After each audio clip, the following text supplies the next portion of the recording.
Ya había mencionado por último que esta pieza dentaria va a ocluir con 3/4 partes distales del segundo molar y 1/4 parte mesial del tercer molar inferior.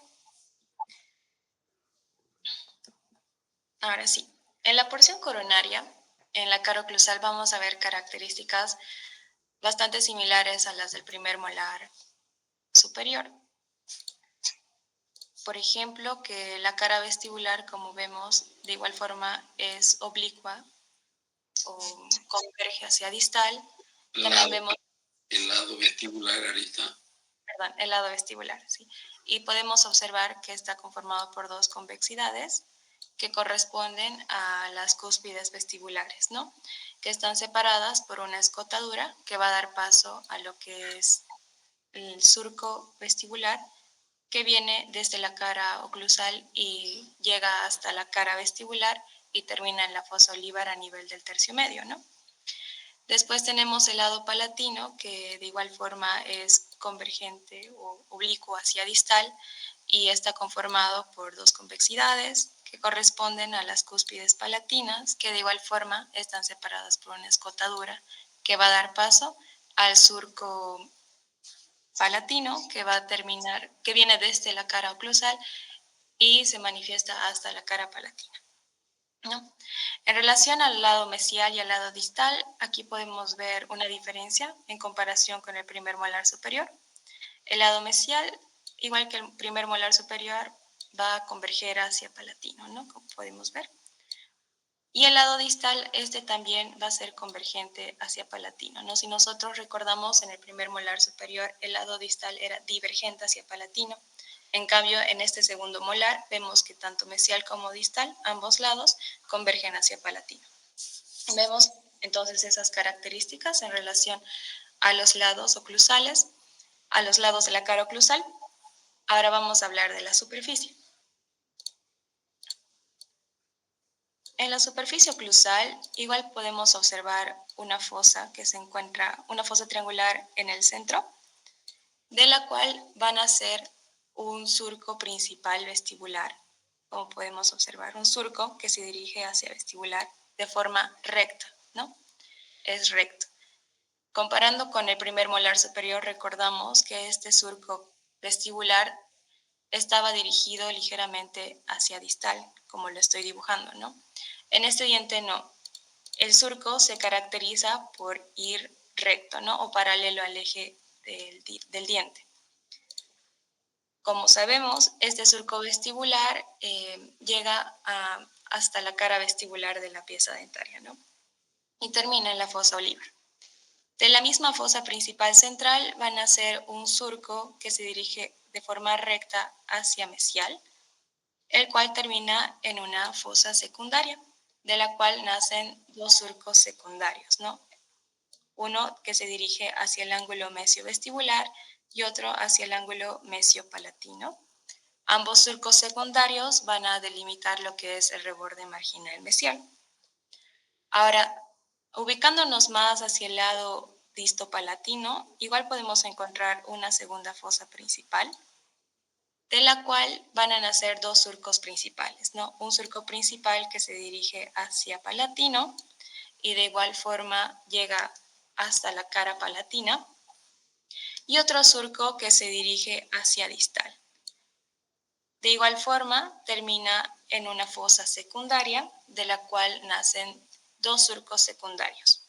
Un surco que se dirige hacia el ángulo vestibulo-distal y otro hacia el ángulo distopalatino. Ambos surcos de igual forma delimitan el reborde marginal distal. Hasta ahí es bastante similar al primer molar superior, a excepción de este surco vestibular que ya les había mencionado, que es recto, ¿no? Y forma casi aproximadamente un ángulo de 90 grados.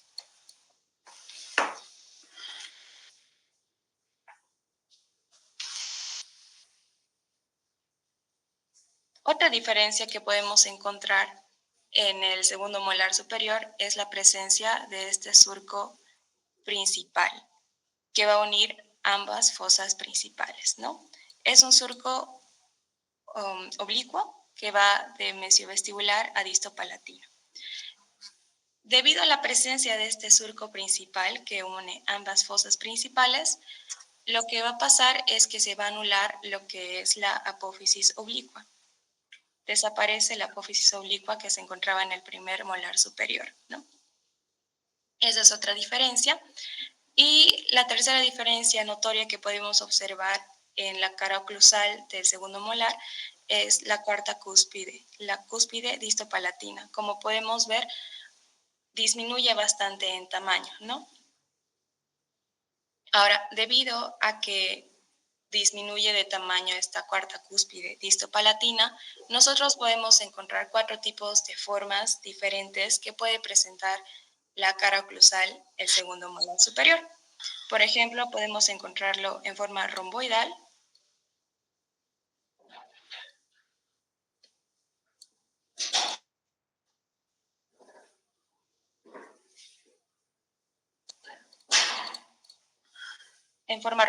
como podemos observarlo en esta imagen, en forma trapezoidal, de forma triangular y en la forma de compresión. Ahora voy a explicarles cada una de estas formas de caras oclusales. En la forma romboidal podemos ver que se asemeja bastante al primer molar superior, con las diferencias que ya les había explicado al principio, ¿no? Que es surco vestibular, en vez de ir ligeramente hacia distal, va recto, ¿no? Y se forma un ángulo de 90 grados con el surco mesial. Y lo segundo es la presencia igual de este surco principal que une ambas fosas principales, ¿no? Y anula la apófisis oblicua. Y también en la disminución de tamaño de la cuarta cúspide distopalatina. Después tenemos la forma trapezoidal. En la forma trapezoidal nosotros vamos a ver que es similar a la forma romboidal, con la diferencia de que disminuye mucho más el tamaño de la cuarta cúspide distopalatina, ¿no? Como disminuye tanto de tamaño, sucede que puede llegar a desaparecer el surco secundario. Aquí lo voy a dibujar.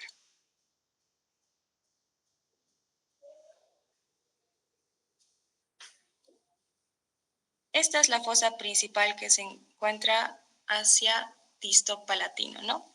De igual forma nace aquí este surco principal hacia palatino y aquí el segundo surco, el surco que se dirige hacia distal, igual termina en una fosa secundaria, el cual nace aquí un surco secundario hacia el ángulo vestíbulo distal, pero desaparece lo que es el surco que debería encontrarse acá, que es el surco que se dirige hacia el ángulo distopalatino, ¿no?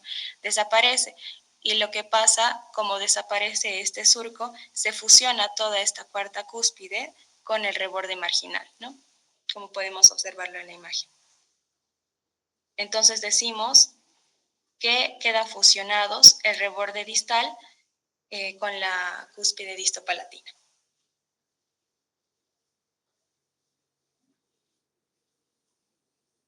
En la forma triangular, como podemos ver, tiene forma de un triángulo con la base mayor hacia vestibular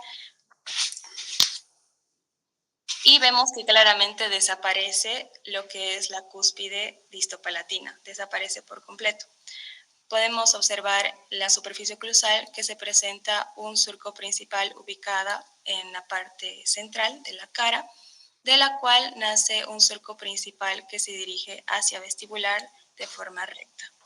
También nace un surco que se dirige hacia mesial de forma recta, el cual termina en una fosa secundaria, de la cual nacen surcos secundarios para delimitar el reborde marginal. Y hacia distal también nace un surco que está dirigido relativamente también hacia palatino, no es recto, se dirige hacia palatino. Y termina de igual forma en una fosa secundaria, de la cual nacen sus surcos secundarios, los cuales delimitan el reborde marginal distal, ¿no? Entonces vemos que se forma como un aspecto de letra T, ¿no? Los surcos secundarios, los surcos principales, perdón, una T invertida. cuyo brazo distal está ligeramente inclinado hacia distopalatino. El orden de las cúspides de tamaño sería el siguiente. La cúspide palatina sería la más grande. En segundo lugar estaría la cúspide mesiovestibular y en tercer lugar la cúspide distovestibular. Y por último tenemos la forma de compresión. En esta cara oclusal podemos observar que presentan las mismas características que el primer molar superior. Vemos que presenta una fosa principal de la cual nace este surco principal vestibular. Como podemos observar, de igual forma está inclinado hacia distal, como lo habíamos estudiado en el primer molar superior. También vemos que está presente lo que es la apófisis oblicua, ¿no? No está presente el surco principal que une ambas fosas principales. Está presentado de igual forma que en el primer molar superior, con la apófisis oblicua. Otra característica que podemos observar en esta forma de compresión, ¿por qué se llama así? Debido a que es como si hubieras querido aplastar estos dos ángulos, el ángulo mesiopalatino con el ángulo distovestibular, ¿no? Como si lo quisieras aplastar o como si esta cúspide mesiopalatina y la cúspide distovestibular se quisieran encontrar más, ¿no? Y por lo tanto, el eje mayor de este diente se encontraría en esta dirección que estoy trazando, ¿no? Este sería el eje mayor, de mesiovestibular a distopalatino. Y en realidad tendría esta cara oclusal una forma elipsoidal, ¿no? Doctorita, ¿Sí? en esa última figura que nos mostró, igual sus lados proximales, el distal llegaría a ser divergente o se sigue manteniendo convergente. No, es convergente en este diente debido a que siempre va a disminuir de tamaño la cuarta cúspide. Marcarle el diámetro mesiodistal más corto en palatino que en vestibular. Ay, lo he hecho muy chueco. ¿No? Este es el diámetro. Un poquito más adentro. Un poquito más arriba, adentro de la cara oclusal, marcarlo. Ahí. En vestibular igual. Ahí. No, más abajo. Eso muestra que los dos lados proximales, mesial y distal, son convexos, pero son convergentes a palatino. Gracias, doctorita. Listo. Ahora, en la cara palatina podemos observar, como vemos en la imagen, dos opciones, ¿no? Una, cuando el segundo molar superior es tetracuspidio, presenta 4 cúspides, que es esta primera imagen. Como podemos observar, se presenta las mismas características que habíamos estudiado en el primer molar superior. Tiene una forma trapezoidal con la base menor a nivel cervical y la base mayor en oclusal, ¿no? Vemos también aquí en la línea cervical, aquí vemos un error de dibujo, se podría decir que está en el libro. Parece que presenta un espolón aquí, ¿no? Pero este es erróneo. Como es un diente, como la raíz palatina solo es una, en realidad la línea cervical llegaría a ser convexa hacia apical, ¿no? Entonces esa sería la forma correcta. Y la segunda forma en la que lo podemos encontrar es cuando el diente es tricuspidio, ¿no? Como es tricuspidio, solamente llegaría a presentar una cúspide en palatino. Entonces se asemejaría a lo que es un premolar, como podemos observar, ¿no? La cara palatina presenta una forma de pentágono y también vemos que es convexo tanto en sentido mesiodistal como en sentido cervicoclusal.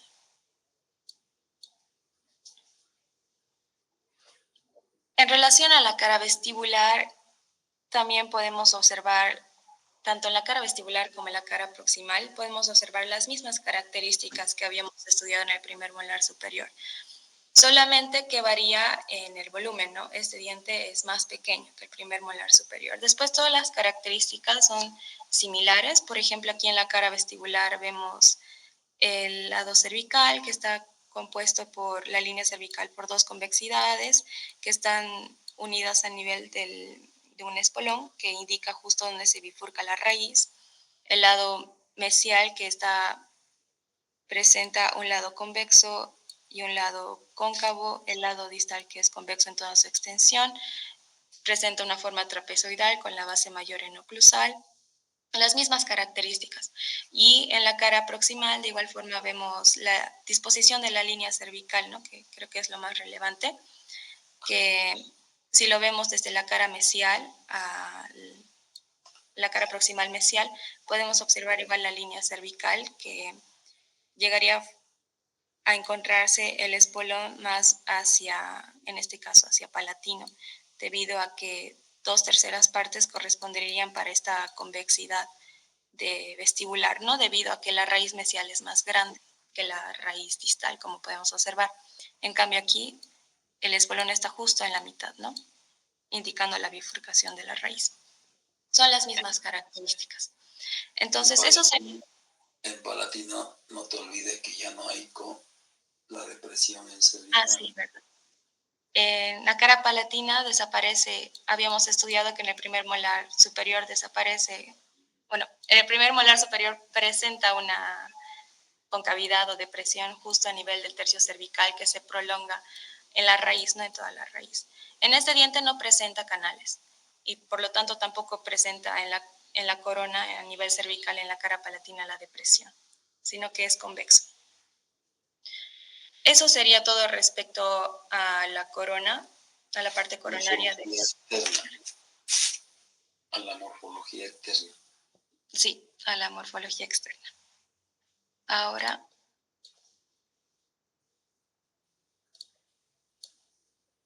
les voy a explicar sobre la raíz y los conductos.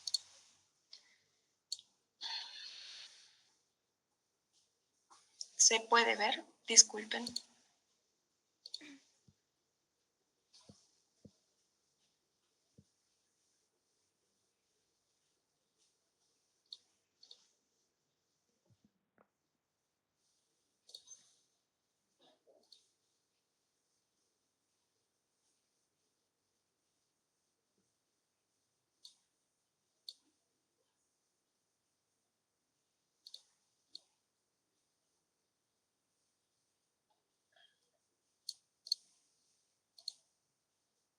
Ahí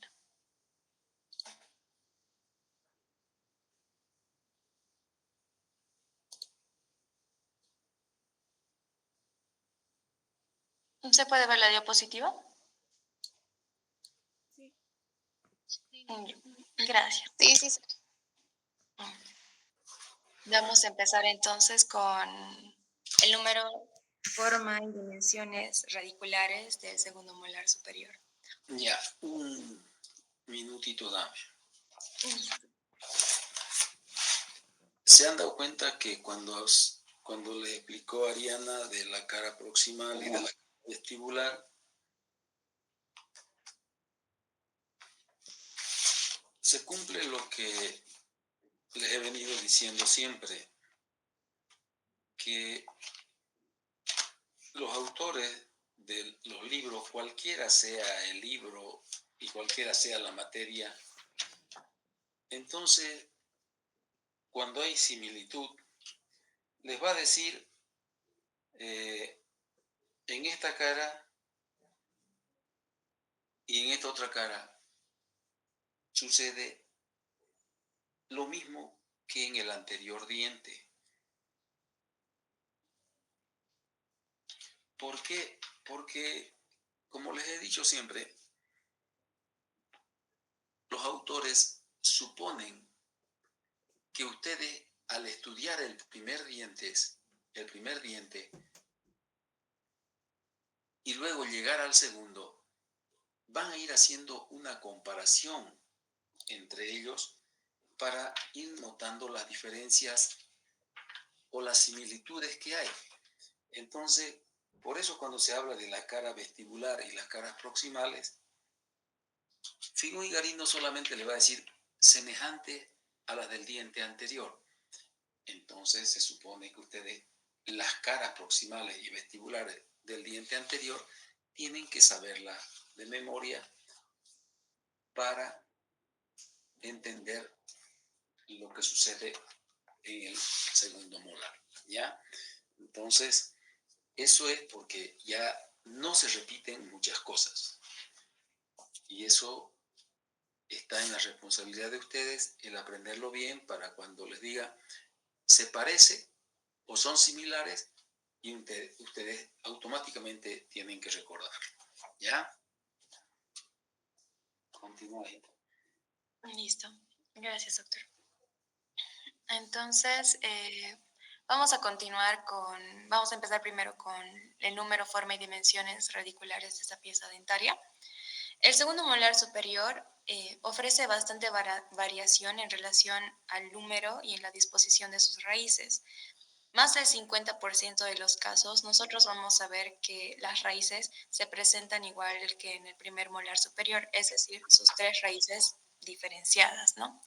El resto del porcentaje vamos a ver que puede presentar lo que son diversos grados de fusionamientos. Por ejemplo, pueden llegar a fusionarse las dos raíces vestibulares, como vemos en la imagen, en el segundo diente de la imagen de abajo. También pueden presentarse los fusionamientos de la raíz mesial con la raíz palatina, cuando se fusiona la raíz distal con la palatina y por último los casos en los que se fusionan las tres raíces.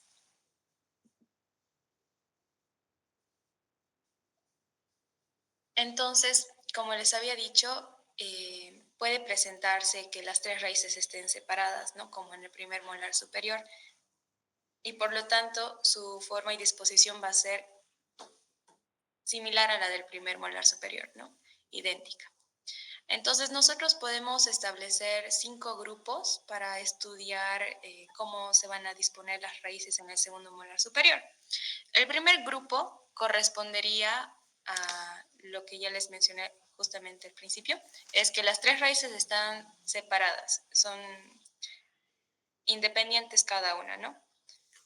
Y por lo tanto presentan las mismas características que el primer molar superior. Donde podremos encontrar una diferencia es el nivel de la bifurcación de las tres raíces. Nosotros recordamos en el primer molar superior la bifurcación se da a nivel del tercio cervical, ¿no? Ahí, se bifurcan ahí, ¿no? Pero en este diente, como vemos en la imagen, la bifurcación es bastante común encontrar que se da a nivel del tercio medio de la raíz, como podemos observar, ¿no? A nivel del tercio medio. Esto porque debido a que las raíces vestibulares tienden a estar más juntas, a encontrarse, ¿no? Entonces, recapitulando, el primer grupo se caracteriza porque el diente presenta sus tres raíces separadas y lo podemos encontrar en un 53.7% de los casos. En el segundo grupo vamos a encontrar la fusión o la adherencia de las dos raíces vestibulares, ¿no? Como podemos ver en la imagen, la raíz mesial y la raíz distal van a estar fusionadas o adheridas y la raíz palatina se va a mantener separada. Y este caso lo encontramos en un 19.5%. El tercer grupo podemos observar que presenta la fusión de la raíz mesial con la raíz palatina, ¿no? Esta es la raíz mesial que se fusiona con la raíz palatina y quedaría separada lo que es la raíz distal. Lo encontramos en un 8.5% de los casos. En el cuarto grupo podemos observar que ya también se fusiona la raíz distal con la palatina y quedaría diferenciada la raíz mesial, ¿no? Este es mucho menos frecuente encontrarlo, se ve en un 5.8%. Y por último tenemos que las tres raíces se encuentran fusionadas, ¿no? Y lo vemos en un 12.5%. Entonces, recapitulando los 5 grupos, podemos decir que es más frecuente que nosotros encontremos, en primer lugar, las tres raíces separadas, ¿no? En un 53.7%. También es frecuente que encontremos que estén fusionadas las dos raíces vestibulares y la palatina separada, ¿no? Con un 19.5%. Y en tercer lugar, también es común que lleguemos a encontrar lo que son las tres raíces fusionadas, ¿no? Con un 12.5%. Entonces, esos son los tres tipos que con más frecuencia podemos encontrar los segundos molares superiores, su parte radicular, sus raíces. Ahora, recordando un poco, la longitud de la raíz es de 13.5 milímetros y se va a terminar de formar sus ápices a los 14 años, ¿no? Ahora, en relación a la dirección de las raíces y conductos, estudiando el primer grupo, es decir, cuando el segundo molar superior presenta sus tres raíces separadas, podemos encontrar cierto predominio de dirección de cada una de las tres raíces. Primero vamos a empezar con la raíz mesial. La raíz mesial podemos encontrar con dos direcciones, ¿no? Más frecuentemente. La primera es, como podemos observar en la imagen de acá, que llega a estar con una encorvadura hacia el lado distal, ¿no? Con una frecuencia del 54%. Y la segunda forma es que la encontremos de forma recta, ¿no? Como la vemos en la imagen de acá abajo, recta en un 22% de los casos, ¿no? Entonces la raíz mesial la podemos encontrar con encorvadura hacia distal o rectas. Después tenemos la raíz distal. La raíz distal es más común que la encontremos de forma recta, como podemos observarla en la primera imagen de abajo. Ay, sí, que se encuentre recta con un 54%. También puede dirigirse hacia mesial, como podemos observar, con un 17% de los casos, y también en pseudo bayoneta con un 9% de los casos, ¿no? Entonces puede encontrarse inclinada hacia mesial, en pseudo bayoneta, pero más común que sea recta la raíz distal. Y por último tenemos la raíz palatina. La raíz palatina igual es más frecuente, como en la raíz distal, que la encontremos recta, ¿no? Como lo vemos en la imagen, en un 63% de los casos. Aunque también podemos encontrar con una encorvadura que se dirija hacia el lado vestibular, como podemos observar acá, que se dirija hacia el vestibular en un 37% de los casos.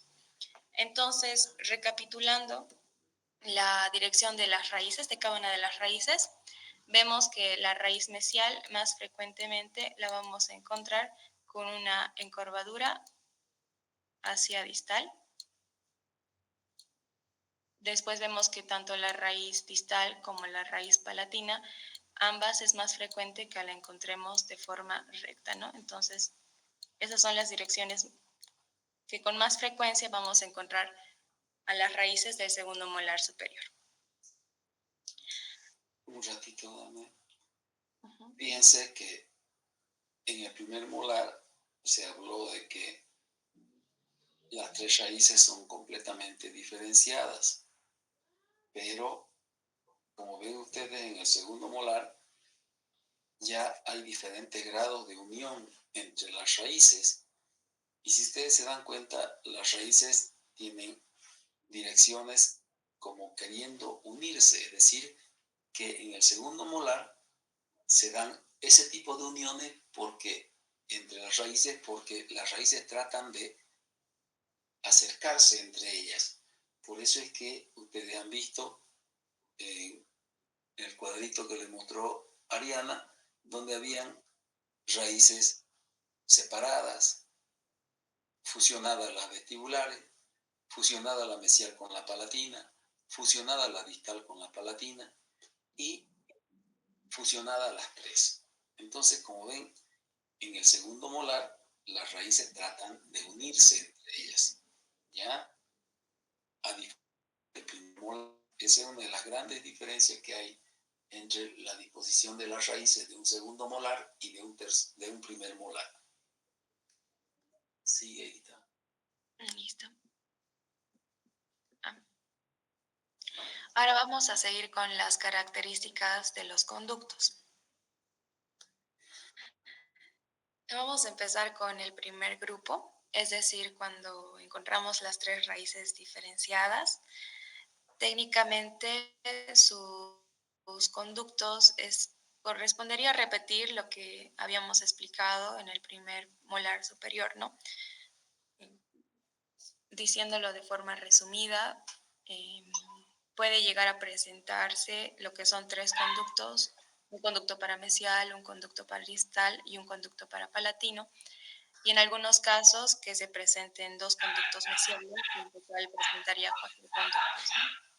Si nosotros realizamos un corte transversal a este tipo de de las tres raíces diferenciadas, lo vamos a ver en la imagen de acá. Podemos observar que se encuentra igual que en el primer molar superior, ¿no? Vemos el conducto mesial, el conducto distal y el conducto palatino con la misma forma que presenta en el primer molar superior. Y en algunos casos, cuando se presenta aquí dos conductos, ¿no? Llegaría a ser uno mesio-vestibular y uno mesio-palatino. Ahora, en el segundo grupo, que es cuando las dos raíces vestibulares se fusionan o se adhieren, podemos encontrar cuatro alternativas diferentes en las que se presentan el conducto o los conductos. La primera alternativa es cuando las dos raíces vestibulares están adheridas y por lo tanto se van a presentar dos conductos bien diferenciados que llegan de forma independiente en sus propios forámenes, como podemos observar en esta imagen, ¿no? Dos conductos y las dos raíces vestibulares adheridas. Viéndolo desde un corte transversal, podríamos observarlo de esta forma, ¿no? Como vemos aquí, las dos raíces, la mesial y la raíz distal, solamente están adheridas, no están fusionadas, y por lo tanto cada una presenta su propio conducto, ¿no? Y este sería el conducto de la raíz palatina. En el segundo caso, o la segunda alternativa, podemos ver Un ratito, Ari. Uh-huh. Eso que les está mostrando Ariana es lo que sucede con los conductos a nivel de un corte transversal a nivel del piso. ¿Ya? Entonces fíjense que en el piso, cuando hay las raíces bien diferenciadas, podemos encontrar en el primer grupo esas dos situaciones de las que les he hablado. Entonces, podemos encontrar cuatro conductos con el primer molar en el piso, es decir, cuatro orificios de entrada. Y vamos a encontrar un piso triangular. O podemos encontrar un piso, que es lo que más normal existe, con un conducto en mesial, un conducto en distal y un conducto en palatino, es decir, con tres conductos. Por eso, cuando se habla de este diente, se tiene que decir que en el segundo molar superior podemos encontrar tres o cuatro conductos. Generalmente se encuentran tres, pero pueden encontrarse cuatro. Por eso es que se dice en el piso de la pieza dentaria 27 o 17 podemos encontrar tres o cuatro conductos. Generalmente tres, pero pueden haber cuatro. Y entonces en el piso, cuando hay cuatro, tenemos la misma figura que un primer molar y un piso triangular. Cuando hay tres, es un piso triangular, pero en la raíz mesial hay un solo conducto. En eso que les está mostrando ahorita, que es el segundo grupo, dibuja un piso, Aria, a nivel del dibujo, más arriba, a nivel del dibujo.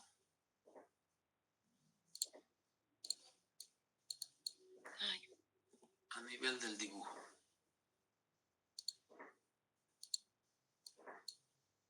Más arribita.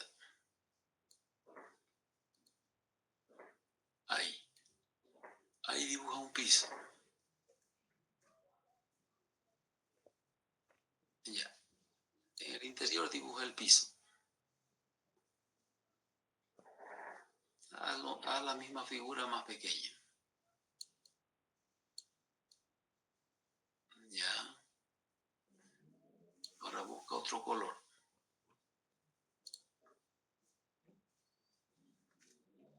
En ese segundo caso, por ejemplo, que dice que la fusión bucal dice, ¿no?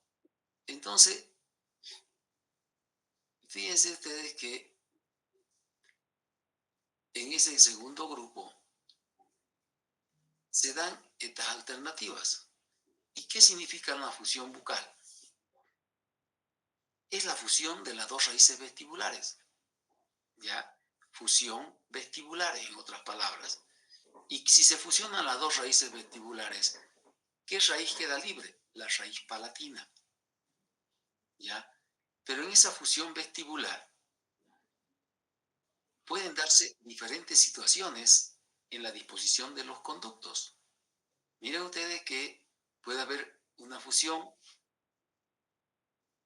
donde las dos raíces se mantienen con sus características propias.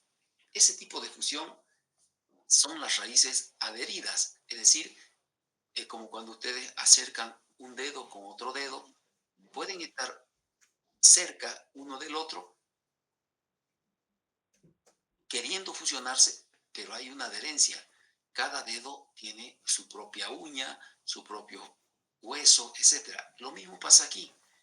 Se acercan las dos raíces, es un tipo de fusión, pero llamado adherencia, en que cada raíz mantiene su conducto y la raíz palatina queda libre. Entonces, cuando nosotros vamos al piso de este tipo de dientes, de este tipo de fusiones, vamos a encontrar en vestibular un conducto mesial, pon un punto, Ari, un conducto mesial y un conducto distal. ¿Ya? Las dos raíces vestibulares, mesiovestibular y distovestibular, están una cerca de la otra, están uniéndose, pero cada una mantiene su conducto. Y el conducto palatino está donde siempre va a estar, ahí. Entonces tenemos, miren ustedes, un piso triangular, tal como sucede en el primer molar. ¿Ya? ¿Qué sucedió? Se acercaron las dos raíces vestibulares, ya en un tipo de fusión que es conocido como adherencia, y cada raíz mantiene su conducto. Luego de ese segundo grupo, que es la fusión de las raíces vestibulares, miren ustedes que las raíces pueden fusionarse, pueden acercarse entre ellas, pero fíjense que tienen un conducto cada uno. ¿Y dónde se fusionan los conductos recién? En el ápice. Ahí, en el ápice, ahí recién se fusionan los conductos. Entonces, es una característica interesante. Hay dos raíces, cada una mantiene su conducto, y en el ápice se fusionan las dos raíces y también se fusiona el conducto. Entonces, la raíz palatina sigue libre, sigue separada. Cuando nosotros entramos a esa pieza dentaria, ¿cómo encontramos el piso? En ese corte transversal, dibuja otro piso a su lado, ¿no? Entonces, ahí entramos a esa cara, sacamos el techo, llegamos al piso, ¿y qué sucede ahí? Igual, hay dos conductos vestibulares, miren ustedes, ¿no? Uno mesial, uno distal, y hay un palatino. Pero ¿cuál es el cuidado que deben tener ustedes? Que cuando ustedes obturen esos conductos, van a tener que obturar primero uno y después el otro. cualquiera de ellos. ¿Por qué? Porque ambos conductos van a pelearse por el mismo foramen. ¿Me entienden? Entonces, si llegan a rellenar primero el conducto mesial, ese conducto mesial tiene que llegar al ápice. Si tienen que rellenar después el conducto distal, ese conducto distal ya no va a llegar al ápice, va a llegar 2 o 3 milímetros abajo. ¿Por qué? Porque el que llega a ocupar el ápice es el mesial, ¿entienden? El otro les va a quedar un poco más corto. Entonces, todas esas características hay que saber diferenciar cuando uno observa esto. ¿Cuántos conductos va a encontrar el piso? 3. El palatino está libre. Los que están queriendo fusionarse son los vestibulares. Y luego viene el tercer caso, miren, de la fusión vestibular. ¿Qué sucede con ese tercer caso? ¿Ya? Aquí puede haber una confusión. ¿Cuál es la confusión? Dibuja otro piso ahorita. Miren ustedes que si ustedes dibujan ahí, si ustedes llegan, ahí está el piso, ¿ya? Fíjense que los dos conductos vestibulares al comienzo se han querido fusionar, ¿ven? Entonces, ¿qué van a encontrar ahí? Van a encontrar un conducto así amplio en vestibular, que los puede confundir. Y ustedes pueden creer que tienen un solo conducto amplio, pero sin embargo, fíjense ustedes que en el tercio medio de la raíz, ahí se separan. Entonces, tienen que tener el cuidado, cuando ustedes vean estos conductos, de interpretar bien la radiografía y colocar la lima mesializada para que vaya al conducto mesial y la otra lima distalizada para que vaya al conducto distal. En el piso van a encontrar como si hubieran dos conductos, uno vestibular amplio, ancho en el sentido mesiodistal, y el conducto palatino, ¿entienden? Pero no es que hayan dos conductos, sino que se quiso fusionar el conducto, pero fue hasta cierto nivel y de ahí se bifurcó. ¿Entendieron? ¿Ya? Entonces, la observación de la radiografía tienen que hacerla muy bien. A diferencia del cuarto caso. ¿Qué sucede en el cuarto caso? En ese cuarto caso, ya hay una fusión total de las raíces vestibulares, ¿no? Entonces, las dos raíces vestibulares, dibuja un piso ahí, en las dos raíces vestibulares se han fusionado completamente. ¿Se dan cuenta? Pero la raíz palatina sigue libre. Entonces, en vestibular va a haber un solo conducto y en palatino otro conducto. Y ustedes van a encontrar un conducto, un piso, mejor dicho, donde hay dos conductos. Y van a ver que el piso es una hendidura, porque hay dos conductos. ¿Entendieron? Una hendidura, unirlo los dos conductos, el vestibular y el palatino, por una línea. Ese va a ser el piso. Entonces ya no va a ser triangular, porque hay dos conductos, uno vestibular y uno palatino. Lastimosamente, hay que aprender a interpretar esto, porque este es uno de los casos que más se encuentra en el segundo molar superior. Continuar. Está bien. Después tenemos el tercer grupo, que es cuando se fusiona la raíz mesial con la palatina y queda separada la raíz distal, ¿no? Podemos encontrar igual tres variantes. En la primera variante vamos a encontrar en total lo que son tres conductos. Sería uno mesial, como podemos observar en la imagen, uno palatino y el que queda en la raíz separada, otro conducto distal, ¿no?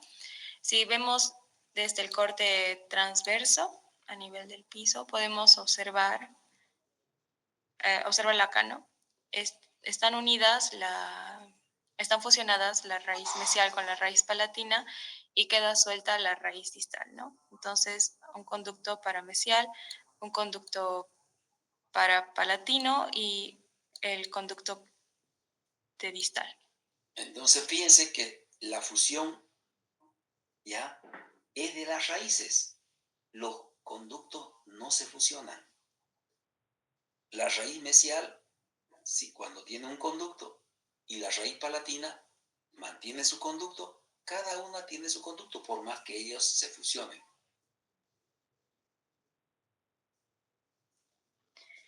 Después podemos encontrar en la segunda variante lo que son en total 4 conductos, ¿no? Es en el caso en el que se presenten 2 conductos en mesial, ¿no? Uno mesio-vestibular y, por ejemplo, uno mesio-palatino, ¿no? Entonces, en total habrían 2 conductos para la raíz mesial, un conducto para palatino y el cuarto conducto que sería el distal, ¿no? Y como podemos ver, visto desde un corte longitudinal, que ambos conductos mesiales corren paralelos entre sí. Después también hay los casos en el que, si bien se puede ver a un inicio que el conducto mesial se ve bastante amplio, a nivel del tercio apical se puede llegar a bifurcar, ¿no?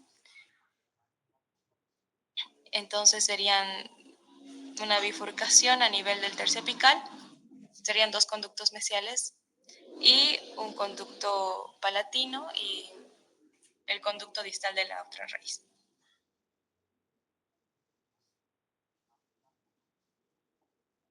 Esas son sus 3 variantes del tercer grupo cuando encontramos la fusión de la raíz mesial con la palatina. Después tenemos el cuarto grupo cuando vemos la fusión ya también de la raíz distal con la palatina, que lo más común que nosotros podemos encontrar es que se presenten 3 conductos en total, ¿no?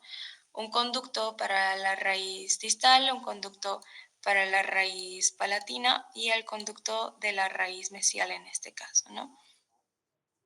Algo que cabe recalcar es que la raíz distal siempre solo va a presentar un conducto.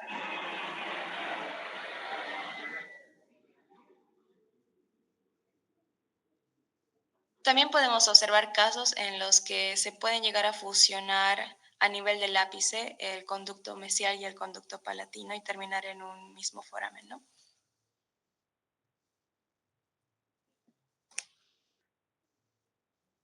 Después tenemos el quinto grupo, donde se ve un fusionamiento mesio y distopalatino, o también podemos decir que es la adherencia de las 3 raíces, ¿no? De la raíz mesial, distal y palatina. Como había explicado el doctor, solamente están las 3 raíces adheridas muy juntas una de la otra y por lo tanto cada raíz todavía presenta su propio conducto de forma independiente. Pero también hay casos en donde puede llegar a haber una fusión de, por ejemplo, en esta imagen, en la 13, que vemos que fusionan las raíces vestibulares y está adherida la raíz palatina, ¿no? Entonces, vemos que siempre la raíz palatina va a presentar un conducto y en el caso del fusionamiento de las 2 raíces vestibulares se pueden presentar lo que ya habíamos explicado al inicio, ¿no? Que puede presentar 2 conductos o puede presentarse solo un conducto o 2 conductos que se bifurcan y luego se vuelven a unir a nivel del ápice. Y por último, en el séptimo grupo vemos ya lo que es una fusión completa de la raíz, es decir, que se fusionan totalmente las 3 raíces y por lo tanto solamente, como vemos en el corte transverso y también en longitudinal, solamente se presenta un conducto, ¿no? El piso se encontraría de esta forma con un conducto bastante amplio, eh, con aplastamiento mesiodistalmente, se podría decir.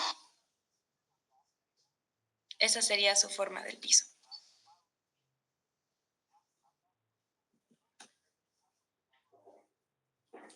Ahora, en la cavidad pulpar, nosotros podemos ver que presenta una forma idéntica a la del primer molar, pero más reducida en tamaño.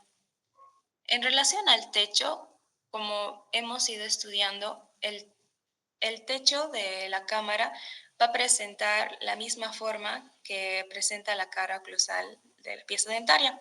Como hemos visto, este diente, el segundo molar, presenta diferentes formas de caras oclusales, ¿no? Las romboidales, las triangulares y demás, ¿no? Entonces, por ejemplo, si este segundo molar presenta una cara oclusal romboidal, el techo también va a presentar forma romboidal, ¿no? Eso en relación al techo. Ahora, en relación a los cuernos pulpares, podemos mencionar que el cuerno mesiovestibular y el cuerno que está atrás, que sería el mesiopalatino, se van a encontrar a la misma altura. Después tenemos el cuerno distovestibular, que se va a encontrar un poco por debajo de estos dos cuernos, ¿no? Un poco más pequeño. Y por último, el cuerno distopalatino, que como podemos ver apenas está marcado, ¿no? Esto en el caso de que sea un molar tetracuspidio, ¿no? Con sus 4 cuernos pulpares. Como sabemos, los cuernos pulpares son el centro de calcificación de cada cúspide, entonces solamente se llegarían a presentar 3 cuernos pulpares en el caso que sea tetracuspidio. Después vemos que la parte más proclive o la parte más convexa del techo, es decir, aquí abajo voy a dibujar, este es el cuerno mesiovestibular, este el distovestibular. Esta parte, que es la más proclive o convexa del techo, vamos a ver que va a coincidir justo a nivel de la línea cervical, ¿no? Sí, al nivel de la línea cervical. Si recordamos, en el primer molar superior estaba debajo, ¿no?, de la línea cervical. Entonces, en este diente coincide con la línea cervical la parte más convexa del techo. Y en relación al piso, vamos a ver que va a estar de 3 a 4 milímetros, esta parte del piso va a estar 3 a 4 milímetros por encima de la línea cervical, que si lo comparamos con el primer molar, si recordamos, estaba entre 2 a 3 milímetros por encima, ¿no? Entonces este va a estar mucho más por encima de la línea cervical que el primer molar superior, ¿no? El piso. En relación a la forma del piso, ya hemos visto que presenta su forma triangular, al igual que en el primer molar superior. Y la entrada de los conductos, vemos el conducto mesial, que se caracteriza por ser ovoidal. El conducto distal, que tiene forma de infundíbulo, igual es ovoidal. Y el conducto distal, palatino, perdón. Todos con la tendencia a ser circulares, Sí, especialmente el exacto. palatino. Ahora, ahí en ese piso, fíjense que le está mostrando 2 pisos. El de la derecha tiene 4 conductos, ¿ya? El de la izquierda tiene 3. Generalmente presenta 3, pero puede encontrarse con 4, por eso se dice 3 a 4 conductos. Ahora, si ese diente tuviera las 3 raíces fusionadas o una fusión total, ¿dónde estuviera el conducto, Ariana? A ver, dibujar. Sería un conducto único, ¿no, doctor? Un conducto único y no hubiera piso. Tuviera en el centro ahí, un solo conducto amplio así, único, ¿ya? Donde no hubiera piso, ¿ya? Eso es una fusión total. Es muy común también encontrar. Este diente tiene 3 características que son las más notorias. Poseer 3 conductos, poseer 2 conductos cuando se fusionan totalmente las 2 raíces vestibulares y queda libre la palatina, y un solo conducto cuando las 3 raíces se fusionan y se fusionan los 3 conductos. Así que tengan cuidado porque cualquiera de ellos lo pueden encontrar. Muy normal encontrarse con eso. ¿Qué más? Tenemos los cambios a través de la edad. que son semejantes a lo que sucede en el primer molar superior. En relación a la dentinificación, podemos ver que se va a depositar dentina principalmente en lo que son las paredes distales de la cámara, ¿no? En la distal, en la mesial, es donde más se va a depositar dentina a nivel de la cámara. En cambio, en los lados vestibular y palatino, técnicamente es nula el depósito de dentina. Y como sabemos, se deposita más a nivel mesial, por lo cual a veces es más difícil encontrar o trabajar el conducto mesial. Ese depósito de dentina tiene un nombre, se llama espolón dentinario. En mesial de cualquiera de los dos dibujos hace una prominencia ahí. Sí. Es un poquito más, más.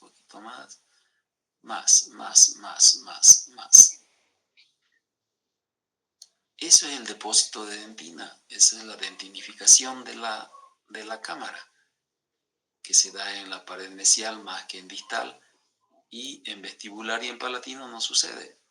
Y esa prominencia se llama espolón dentinario porque es un abultamiento de puro dentina. ¿Qué más? En relación a los conductos, podemos observar que debido a la dentinificación, el conducto distal y el conducto palatino cada vez se van a ir volviendo más circulares, más pequeños. Su lumen va a disminuir. En cambio, en relación al conducto mesial sucede igual que en el primer molar superior, ¿no? Que puede llegar en primer caso, a dividirse, a multiplicarse, y por lo cual se forma un conducto mesiovestibular y un conducto mesiopalatino, ¿no? Y debido igual a la edad por la calcificación, desaparece el conducto mesiopalatino y solamente quedarían nuevamente 3 conductos, ¿no? Es lo mismo que en el primer molar superior.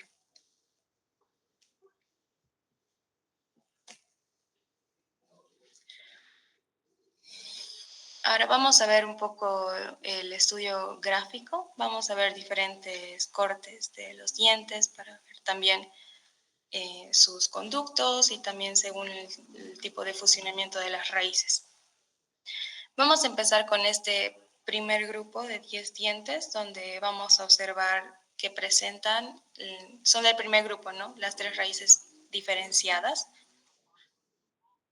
En esta imagen vemos a un segundo molar con sus 3 raíces diferenciadas sin ningún tipo de corte. Aquí ya lo vemos desde un corte mesiodistal, ¿no? Donde vemos que presentan sus 2 conductos bucales casi rectos. Aquí vamos a ver un poco respecto a la raíz mesial. Podemos ver que la raíz mesial, como habíamos visto, puede presentarse con 2 conductos, que la raíz mesial se puede bifurcar. Como podemos ver en esta imagen, puede presentar una bifurcación incompleta, es decir, que se bifurca a un inicio, pero luego se vuelve a fusionar. La bifurcación incompleta en este caso sería baja, o también, sí, como vemos en el 2 y en el 8. Sí. Y en este caso, en la imagen 9, que ya también puede bifurcarse a nivel apical, ¿no? Y sería una bifurcación completa alta. En cambio, en estos otros dientes, en la imagen 5, en la 6 y en la 7, podemos ver que también el conducto mesial puede presentarse único, ¿no? Y en algunos se ve más estrecho o más delgado el conducto debido a la dentinificación. En cuanto a la raíz palatina, podemos ver que se caracteriza siempre por presentar un solo conducto y, como sabemos, sigue la dirección que presenta la raíz. Y como vemos acá, termina en un foramen bastante amplio, ¿no? También vemos que la raíz distal se caracteriza por siempre presentar un solo conducto, un conducto único, uniforme.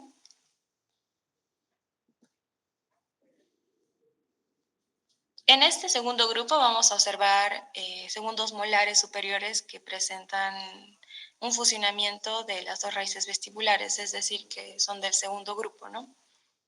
Aquí podemos ver en la segunda imagen, bueno, en la imagen 11 vemos que están fusionadas las dos raíces vestibulares, ¿no? Sin ningún corte. Aquí ya en el corte correspondiente vemos que se presenta solo un conducto, entonces sería una fusión total de ambas raíces vestibulares, por lo cual presenta un conducto único. En cambio, en este vemos que si bien están fusionadas las dos raíces vestibulares, igual se pueden presentar dos conductos, ¿no? Que corren paralelos entre sí y terminan cada uno en su propio foramen. En este caso llegaría a ser una bifurcación completa baja, como podemos observar en la imagen.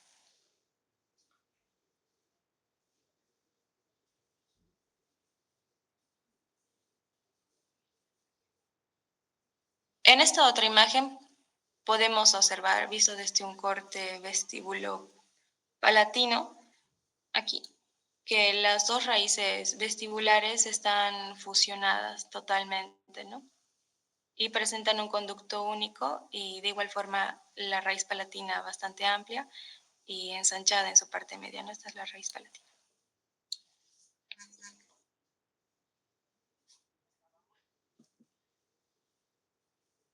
Aquí vemos el diente que ya lo habíamos estudiado en las diapositivas anteriores al explicar los tipos de conductos que encontramos según el funcionamiento de las raíces.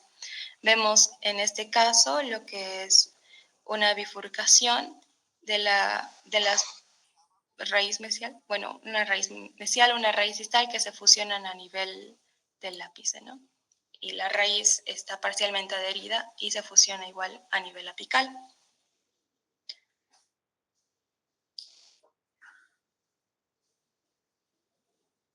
Después tenemos en el corte 17, en esta imagen podemos ver que se presenta el conducto casi filiforme, bastante delgado, esto debido a la dentinificación. En la imagen 19 y en la 20 también podemos observar que se puede presentar el conducto bastante amplio, como podemos ver acá, que puede llegar incluso a presentar lagunas y es bastante aplanado, ¿no? A nivel del tercio medio. Después tenemos estas imágenes del tercer grupo, cuando se fusiona la raíz mesial con la raíz palatina.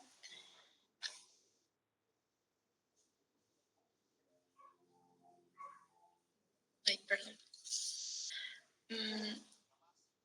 Como podemos ver, el conducto mesial puede presentarse único, amplio y aplanado mesiodistalmente, como podemos observar acá.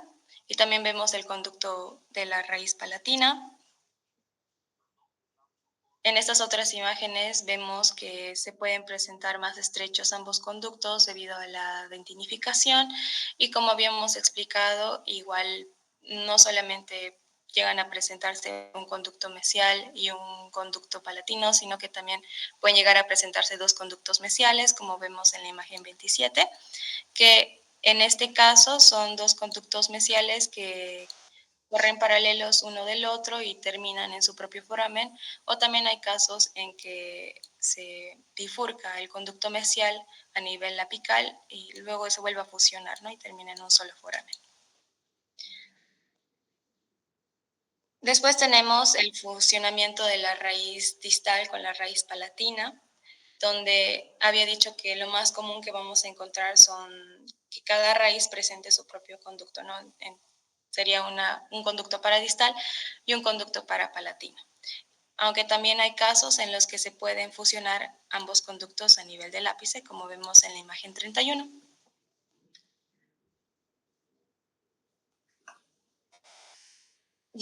Eso ya está, sí.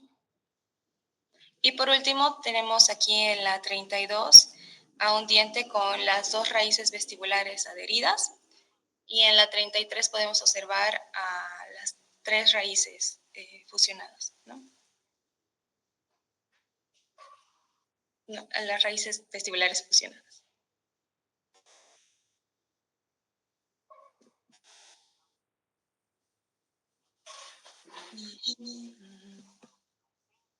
En este último grupo podemos observar que son dientes del primer grupo, ¿no? Es decir, que presentan sus 3 raíces diferenciadas, pero podemos observar diferentes grados de inclinación o dirección que presentan las raíces, ¿no? Por ejemplo, en la primera imagen podemos ver que se dirige la raíz mesial hacia distal, podemos ver que pueden presentarse los acodamientos de las raíces, podemos ver que se presenta como en pseudo bayoneta y demás, ¿no? Entonces, se pueden presentar diferentes direcciones de las raíces, ¿no? Eso sería todo respecto a los cortes. Estos cortes transversales ya hemos explicado anteriormente. Y eso sería todo respecto al segundo molar superior. Si tienen alguna pregunta, pueden hacerla, por favor.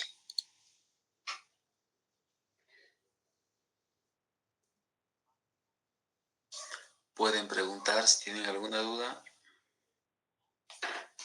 Doctorita, ¿Sí? respecto a los ápices de las raíces, ¿siguen teniendo la misma forma igual que en el primer molar? Las 3 En raíces. sí, en el caso de que se encuentre como en el primer grupo con las 3 raíces separadas, sí. Y en este diente no hay ningún canal radicular en ninguna de las raíces. Bueno, En la raíz mesial, cuando el diente tiene las características del primer molar y la raíz mesial puede tener 2 conductos, entonces en la raíz mesial puede haber canales profundos que pueden causar la bifurcación de ese conducto, del conducto mesial. Pero cuando hay un solo conducto, esa raíz deja de ser elíptica y es ligeramente ovoidal, igual que la distal. La raíz palatina ya no tiene el canal palatino, el canal longitudinal de la cara palatina, ni el aplanamiento que tiene en vestibular. Entonces ya es cilindrocónica, ya es cilindroide, y cónica en el sentido, o sea, casi circular en el sentido transversal y cónica en el sentido longitudinal. Y las otras son cónicas transversalmente ovoidal, generalmente la mesial. Y alguna vez puede ser elíptica cuando tiene, en el sentido transversal, cuando tiene 2 conductos por la bifurcación de él y por la presencia de esos 2 canales profundos. Y la distal es transversal, es cónica, transversalmente ovoidal, porque los canales que presenta son similares a los del primer molar. Entonces, eso se da, como les dijo a Ariana, cuando las 3 raíces están diferenciadas. Cuando se fusionan las 3, los ápices son idénticos, ¿no? El palatino romo, el mesial achatado y el distal termina en punta. Pero cuando se fusionan las raíces, ya todo cambia. Cuando hay una fusión o una adherencia o una fusión total, entonces el ápice es redondeado, porque los 3 ápices están fusionándose. Esa es la característica que tiene el diente a nivel de las raíces. Longitudinalmente todas las raíces son cónicas. Lo que hay que diferenciar es la forma. Por eso en la materia, lastimosamente, hay que detenerse a razonar un poco. Si decimos que en el primer molar la raíz es cónica y cilindroide a partir del tercio medio y apical, porque en el tercio cervical hay canales y ahí es ovoidal. Al desaparecer los canales, entonces tenemos que pensar que se transforma en cilindroide o cilíndrica. ¿Entienden? ¿Por qué? Porque ya los canales no existen. ¿Entendieron? Sí, doctor. ¿Alguna otra pregunta?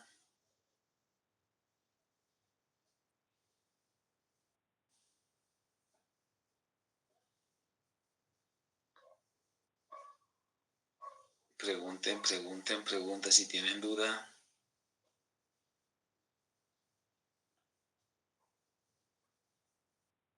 Doctor, Sí. entonces los canales solo estarían, me decía que pueden ser profundos o no tan marcados y en distal muy poco marcados, ¿verdad? A ver. En este diente, la raíz mesial alguna vez puede tener dos conductos. ¿Qué quiere decir alguna vez? Que no siempre. Generalmente en la raíz mesial vamos a encontrar un conducto. Y si encontramos un conducto en la raíz mesial, entonces tenemos una raíz mesial cónica ovoidal. ¿Entendieron? Y cuando hay dos conductos, entonces se parece a la del primer molar, cónica elíptica. ¿Entendiste? La distal no cambia, es cónica ovoidal, porque presenta dos canales poco profundos, ¿no? Apenas marcados. La palatina, cónica cilindroide, porque ya no hay canal ni en palatino, ni hay aplanamiento en vestibular de la raíz palatina. ¿Ahora sí? Sí, ahora sí, doctor, gracias. ¿Alguien más que no haya entendido algo? Yo no voy a contestar ya. Pregúntenle a Ariana.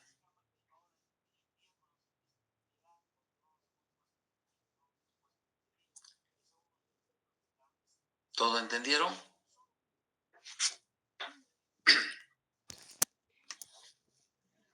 Muy bien. Si no hay más preguntas.